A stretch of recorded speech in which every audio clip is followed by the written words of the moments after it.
অন্যদিকে দক্ষিণ 24 পরগনা সেখানে আবাস বিক্ষোভ অব্যাহত রয়েছে। প্রথম পর্বের সমীক্ষার পর এবার সরকারিভাবে প্রকাশিত প্রথম তালিকায় প্রকৃত উপভোক্তাদের নাম বাদ দেওয়ার অভিযোগ উঠল।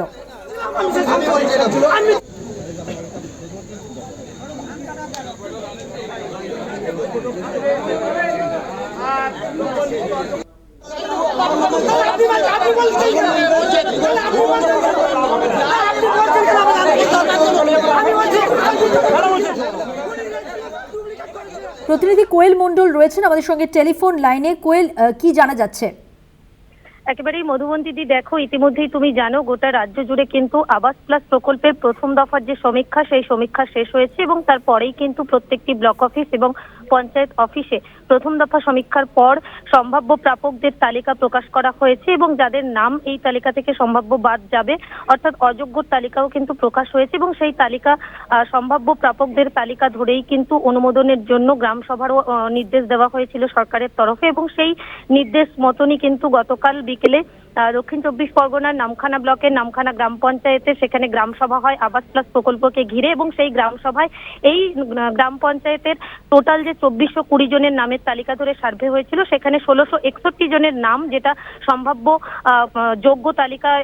ওঠে এবং 606 জনের নাম সম্ভাব্য অযোগ্য তালিকায় প্রকাশ হয় এবং সেই তালিকাকে ঘিরে বিস্তর বেনিয়ম, দুর্নীতি এবং স্বজন পোষণের অভিযোগ ঘিরেই কিন্তু গ্রামসভা চলাকালীন উত্তেজিত হয়ে পড়ে গ্রামসভায় উপস্থিত থাকা এলাকার মানুষজন, গ্রামবাসীরা তারা ক্ষিপ্ত হয়ে যায় এবং তারা একাধিক অভিযোগ তুলতে থাকে। প্রধানত তাদের যে অভিযোগ যে 1661 জনের নাম প্রকাশ হয়েছে সম্ভাব্য প্রাপক হিসেবে, সেই 1661 জনের মধ্যে বহু মানুষ রয়েছে যারা পাকা বাড়ির মালিক এবং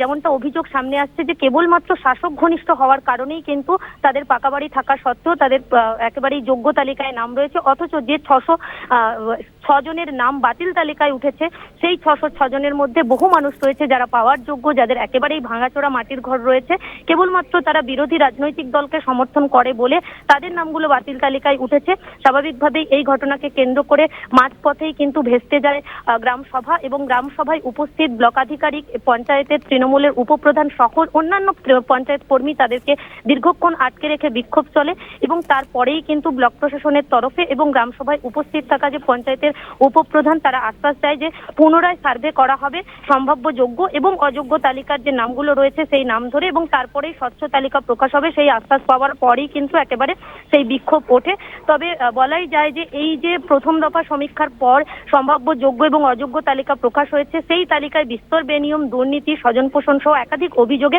ক্ষোভে ফুঁসছে দিকে দিকে মানুষজন। ধন্যবাদ কোয়েল, কথা বললাম প্রতিনিধি কোয়েল মণ্ডলের সঙ্গে।